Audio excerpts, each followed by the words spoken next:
أعوذ بالله من الشيطان الرجيم بسم الله الرحمن الرحيم الحمد لله رب العالمين الرحمن الرحيم مالك يوم الدين إياك نعبد وإياك نستعين اهدنا الصراط المستقيم صراط الذين أنعمت عليهم غير المغضوب عليهم ولا الضالين Amin. Voilà, tu m'entends, hein? Tu te rappelles de où est-ce qu'on s'était arrêté? C'était ça qu'on étudiait. Dun, dan, din. Marfou, mansoub, majrour. Je vais rejouer la chanson de mon professeur là. Encore.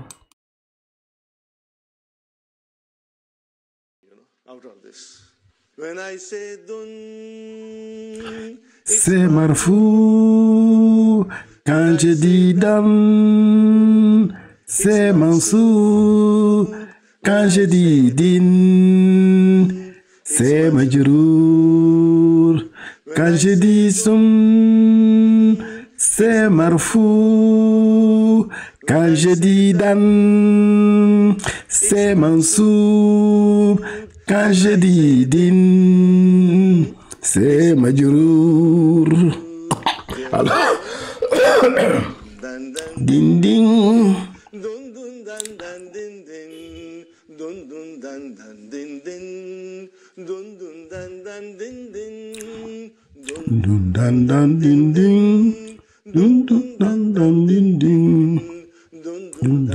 din din. Dun dun dan dan din din. Une autre fois.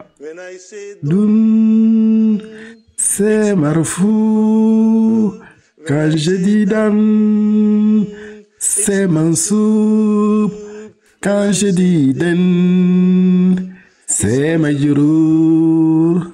Dun dun dan dan din din. Dun dun dan dan din din. Dun dun dan dan din din. Dun dun dan dan ding ding.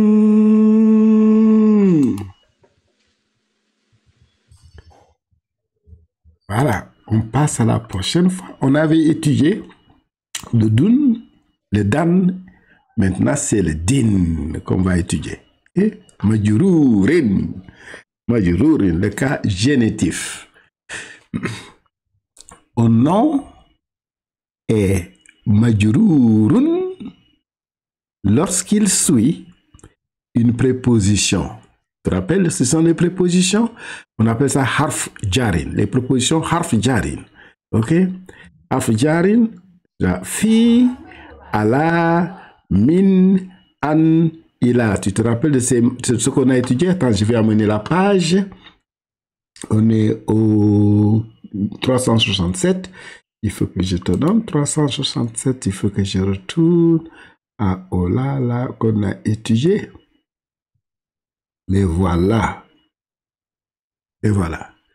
Ce qui vient, tout ce qui vient après ces mots-là, le harf jarin, on peut dire harf jarin, ça sera majrourin. Harf jar, ism majrour. Quand harf jar vient, ism, le nom qui suit, devient kasra. N'est-ce pas? Harf jarin, ism majrourin. Le professeur lui dit ça comme ça pour qu'on se rappelle. Harf jarin, ism majrourin. Ok. Non, le truc là, je sais pas, des fois, il se fait, il veut plus bouger. C'est pas possible. Ok. Et je vais retourner là où je suis. Je vais retourner à la place, là, 367. C'est là où on est. N'est-ce pas? Donc, tout ce qui vient de ça, ça sera majrourin. Ok? Une préposition. Ça, ce sont les prépositions. Les prépositions en anglais, en arabe, on l'appelle harf jarin. Ok? Un complément du nom. Un complément du nom. Idafat. Idafat. on va voir ça, c'est un complément du nom. Ok, par exemple, quand je dis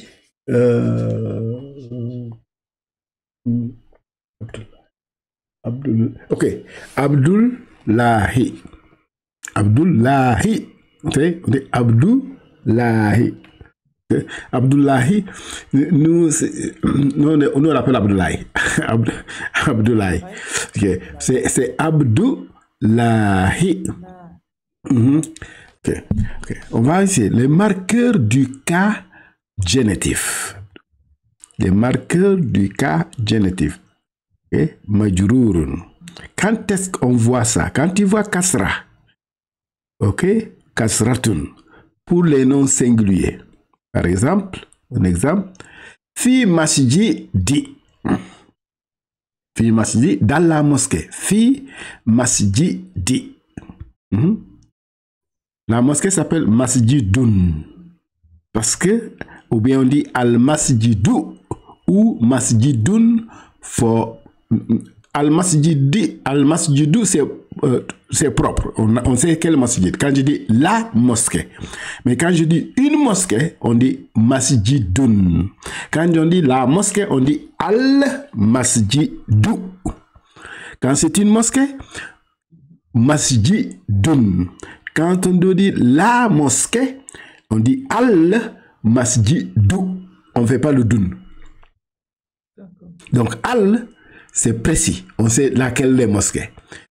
Une mosquée, c'est n'importe laquelle, n'est-ce pas? So, see here, because fi masjidi, dans la mosquée. Ok. Ok. Si je veux dire dans une mosquée, ça sera fi masjidin. Parce que masjidu, une n'importe laquelle, n'est-ce pas? Donc, fi masjidin, ça veut dire dans n'importe quelle mosquée, dans la mosquée, n'importe quelle mosquée. Mais al, quand j'utilise al, ça veut dire une mosquée bien connue. Et c'est, quand on voit ça, on dit c'est majrur. Et quand on voit ya vient quoi? C'est parce que c'est dual, n'est-ce pas? Maïni, aïni, ça veut dire dual, ça dual, ok? Le dual pluriel masculin singulier. Exemple, fi muhalli maïni, les deux professeurs. Dans les deux professeurs. Dans les deux professeurs. Fi muhallam. Fi muallimu. Allimu, c'est quelqu'un qui connaît, qui a de la connaissance, un savant, n'est-ce pas? Allimu. C'est nous, les savants, les gars qui connaissent le Coran, n'est-ce pas? Et le traduire. Al-maïni, ça veut dire deux. Le maïni, ok? Al-muallimu, le savant. Muallimun, un savant. Al-muallimaini, ça ils sont deux. Maïni, c'est lui qui fait que ça fait deux. Je te dis qu'il y a toujours, les Arabes, le deux, ils le comptent. Hein? Ils ont des mots spéciaux pour dire que deux personnes seulement. Voilà. Oui, c'est ça. C'est pour cela qu'on a plusieurs. Donc là, je vais retourner encore et faire une révision générale pour qu'on voit ça. Ah oui, mon machin là. On va commencer à zéro là. Réviser, on va arrêter pour 2 minutes pour terminer ce qu'il a. Et je vais unhide this guy. Et then cela, unhide this guy. Ok? Donc je vais retourner au premier. Marfou'un, n'est-ce pas? Un nom ou un verbe est marfou'un lorsqu'il joue le rôle de sujet. Fa'ilun, ça veut dire d'une phrase. Fa'ilun, c'est le sujet. Attribut. Habar. C'est ça que ça s'appelle hibar, les nouvelles, n'est-ce pas? Okay. Dans une phrase. Okay. Ça, c'est-à-dire l'information que l'on tient dans la phrase. Je suis malade. Malade, c'est ça qui fait que qui donne l'information de ma santé, n'est-ce pas? Agent du verbe, ok? Celui qui fait l'action, quand c'est marfou. Ok? Marqueur du cas nominatif. Marfou'un, damma. Et dammatun pour les noms singuliers. Quand il y a un dame, par exemple, on donne un exemple. Muallimu fi fasli. No, fi make the faslu become li. N'est-ce pas? Ça, c'est la prochaine vient qui va venir. Mais ce qui est intéressant ici, c'est muallimu. Le professeur est dans la classe. Alif, quand on voit alif pour le duel, on sait que ça, quand on nous dit d'analyser ça, on dira que ça c'est marfou. N'est-ce pas? Et si on nous dit d'analyser que ça c'est quoi? Analyse en arabe c'est quoi? Tu dis ça c'est muallim. Tu dis, ça veut dire professeur, et il est marfou. Et sa fille, fasli, on dit harfijar, ça c'est ism majrurin. Ok? Majrurin. That's okay. On va dans celui-là. Waouh. Quand on voit waouh, al-waouh. Tu as vu comment on l'écrit waouh? Al-waouh. Okay. C'est le cas de plural masculin. Muhallimuna. Muhallimuna. Muallimuna. And mujtahiduna. Mujtahiduna. Quand on voit ça, on analysera, on dira ismarfou. On va à la prochaine fois. Nous, on fait ça parce que quand on arrive, on voit dans le Coran qu'on fait les trucs kasra, les trucs là, on dit, on explique parce que c'est ça. Okay? Et quand tu connais les fils à leur rôle, ça aide à comprendre les mots. Le reste, c'est ajouter dans le vocabulaire. Okay? Celui-là, on va bientôt terminer. Il nous reste quelques minutes. Okay? Celui-là, le fa mansoub, un nom et un verbe. Et mansoub lorsqu'il est complément d'un objet direct. Maf'oulun bihi. Maf'oulun bihi. Okay? Ça veut dire la chose est tombée sur lui. Okay? On tape l'enfant.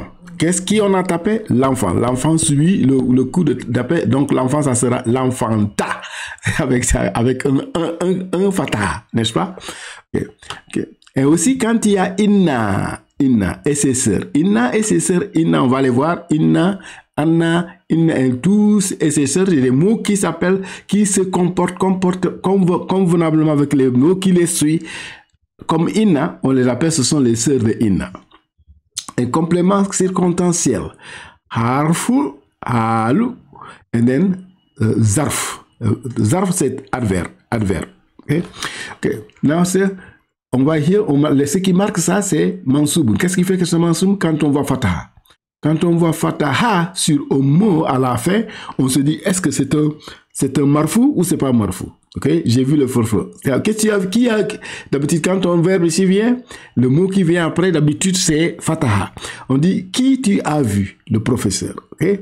Okay. Quand tu te poses cette question, le professeur, ça sera fataha. On ne dira pas al-muallimu, on dira al-muallima. Ra'aytu al-muallima. C'est Ra'ayta alladhi yukadhibu biddi. Tu as vu ceux qui deny, qui refusent de comment on dit deny? J'ai oublié le mot en français. Tu te rends compte? Le mot est en train de partir. Le français est en train de partir. Ya. Okay. Ya ou quand on voit ya, quand tu es dans quel cas on voit ya, le aya qui vient ici, c'est lui qui fait que ça devient mansoub. Ok. Et alif, quand on voit l'alif, aba oukum. Regardez. Ra'aytu abu. Ok. Abu, ça veut dire le papa. Ra'ayta abu. Quand tu as vu, comme le verbe là, qui tu as vu le papa, c'est dit Abba. Lequel papa? Ka, ton père. Le ka, c'est lui qui dit que c'est ton père. Okay. Le cas là, hein, on va voir, ça, ce sont les pronoms détachés et qui disent des pronoms de possession. Posséder quelque chose. Ok. On a retourné à la dernière encore. Majrurun, ici, un nom est majrurun. Lorsqu'il suit une préposition, n'est-ce pas? Après, on appelle ça harf jarin. Ism majrur. Harf jarin, comme un nom qui vient, qui est ism, il devient majrur. Ok? Il deviendra i à la fin. D'habitude, quand on a ces trucs-là qui viennent, fi, ala, min, ala, tout ce qui vient avec ça, ce qu'on a vu tout à l'heure, et quand il y a un complément, quels sont les marqueurs génétifs? Kasra vient, on appelle ça kasra pour les noms particuliers, les noms singuliers. Exemple, fi masjidin. à l'intérieur de la mosquée. Fi rend ça majrurin. Ok, ya quand pour le dual, quand maini fi muslimaini, ok, fi muslimaini, maini, ça on dira muslim, il est parce que c'est fi qui est venu. Maini, le ni, il est devenu à la fin, on a mis kasra. Ok, voilà, on arrête ici l'enregistrement.